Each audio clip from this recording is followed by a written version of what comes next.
For other things which I didn't succeed, God has given him opportunity to do it and succeed. For me, the truth of the matter is, who done good, done good. Who don't do okay, don't do okay. See, I see they talking. Peter Obi doesn't need to prove any point to us anymore. This man has shown that he's truly presidential. He don't show say he dey organized. He has planned for this thing. Look at the amazing response he gave to Charles Soludo on the issue of investment that amounted to almost nothing. God bless Peter Obi. God bless this man. I not even sure. See, since I watched that video about 24 hours ago, I have been really thinking, who made you? Who created you? How were you born? Who trained you? Who groomed you, Peter Obi? You too good. Too good. Watch the video. And for those of you that keep saying, oh, what are the antecedents of Mr. Peter Obi? What did he do? What did you use to vote Buhari in 2015? What was Buhari's antecedent? War against the discipline. Problem where we did for 1983 to 1985. So we see the problem, we dey change the goalpost every time. It don't reach this time and we are saying antecedent. Because and for antecedents matter, more even talk the truth. We cannot ascribe what Willie Obiano and Charles Soludo is doing now to Peter Obi in Imo State. But we are ascribing what Fashola, Ambode and Sanwo-Olu is doing now in Lagos State. You see yourself. Una dey deceive yourself. Antecedent now, you have refused to work with what Tinubu did in 8 years. You are saying that he drew the master plan that the rest governors worked with. But Peter Obi worked for 8 years. Now, what Willie Obiano did should be isolated from Peter Obi's achievement list. We are deceiving. Watch this video and watch what a presidential response is. Watch what it means for a man to be brilliant, intelligent, smart, and with wisdom. Peter Obi has shown it. Watch the video and share this video. Let us keep sharing videos that they made them know say we are not supporting a dummy. We are not supporting a daft man. We are not supporting an idiot. If there is anything at all, understand that Peter Obi is the best candidate for this job, and he has shown it in every ramification. See amazing response. Not be vote PDAs. I beg him. Share this video, make it reach everybody, and make them know say Peter Obi na their mate. If not be say this the way country be, Peter Obi is supposed to be contesting with all these people. Suppose your date or your return unopposed. I beg him. We are number 26 and 27 in Wayaka Neko. By the time I left, we are number 1. I want to get prize for health. I can go on and say this is what we achieved. But I said the overall measure is MDG. I was number 1. The people who were doing it then was Amina, who is now in United Nations. I was even invited to United Nations to share my experience. And so many of them. And collectively, the day I left office, I was not owing any contractor who have executed his job. And these are not owing for any job that I contract me awarded. But I can only pay when job is executed. I'm not owing any contractor who have executed his job. I'm not owing any supplier who has supplied anything. I'm not owing one. Examples are people like Innocent, Xerox Computer. I paid Xerox. We bought the highest amount of computer ever bought by a government in Africa. They are there. HP will tell you the same thing. I paid them 6 months up front before they supplied it to our schools.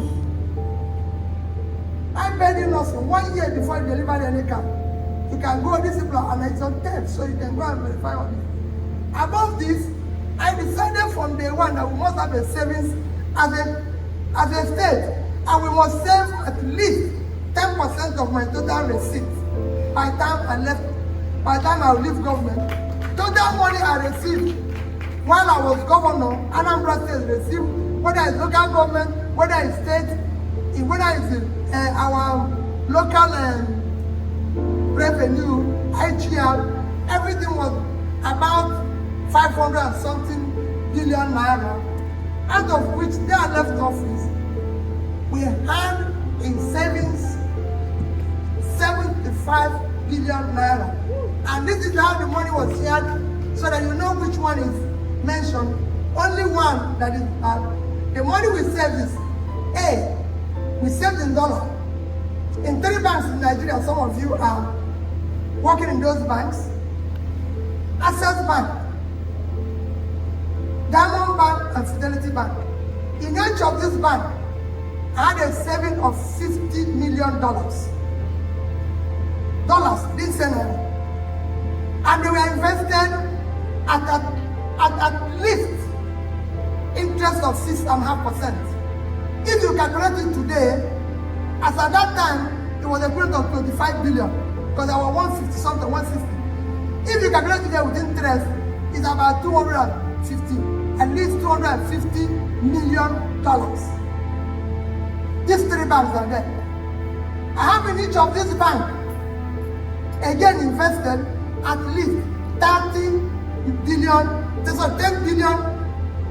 naira in three of them, making it 30 billion at an average interest, call it even 10%. If you calculate it, that money today would have been about 60 billion. Remember what I left is 75 as you calculated them. So then the third one is the investment I did in various companies. NIPP, we have $59 million in it. The one that they're saying is worthless is that we invested 3.5 billion in international breweries. International breweries is what you can call a global company. It's a part of AB InBev, which is the biggest brewer in the whole world. We had a policy while I was governor that any factory, anybody who wants to, foreign investor who wants to invest in Anambra State, we will buy 10% of the company, and under the condition that we sign an agreement with him that he will give Anambra people work to the minimum of not less than 40% of the workers. They built a facility in Anambra State. That facility is there today, employing directly and indirectly over 10,000 Anambrarians. They've been one of the highest revenue source for the state. Even some of their waste, the biggest bakery we have in Anambra State collects waste from them. There's so many things that company have done in terms of helping the state, transporters, this, that, and everything. The shares was at the time being sold at 50 naira. Today the shares is about 5 naira or so, and then maybe that was what was referred. But in overall of what I left is less than 5%. Okay. That particular investment is less than 5%. So if you calculate what I left 75 billion. If you go and sell the dollars today, even at 600, it's 150 billion. Plus 60 billion of the naira is 210 billion. Even if that one is wasted, 3 times what I invested is still there. When you spread your investment, some will go up, some will come down. But overall, the company is still there. The company is still doing well. It's still part of a global chain and everything. I needed to explain it not because I'm defending comment by my brother. My brother is the brother. I remain my brother. We're very close. I remain prayerful for him. For other things which I didn't succeed, God has given him opportunity to do it and succeed. For me, yes. So if there's anything pending, governance you don't finish. People are still in government in America. So you stop where you stop, other people will continue from there. I don't look back. He's the governor of my state. From always, he's my senior brother. He's even more intelligent because he's a professor. I'm a trader. So he knows more. So he'll be able to do things better than I'm doing it. You know, I've done my little one as a trader. Now the professor is there. He will do his own as a professor. The schools that didn't roof, you roof them. That's how government goes. Another person comes, do his own. But let us think about it. Finally, like I tell you people, for those of you who are, please get involved. All of us are going to tell you a good story. All of us are going to say the same thing. But it's who can we trust? Even in this one they're talking about me, some said he kept money and he did not. And I said, even in the Bible, the man said, since you know I know, why didn't you keep my money for saving? Even everybody who has passed through Nigeria, who did nothing, kept money, are we going to be in problem now? We would have had the money to do something. At least I kept the money. But in this one, I I did something and I took money. Next year's election, please, I'm begging all of you, should not be based on ethnicity. Don't ever do it. Yorubas don't buy bread cheaper. Neither do Hausas or Northerners buy bread cheaper. The Southwest people don't buy bread cheaper. Igbos don't buy bread cheaper.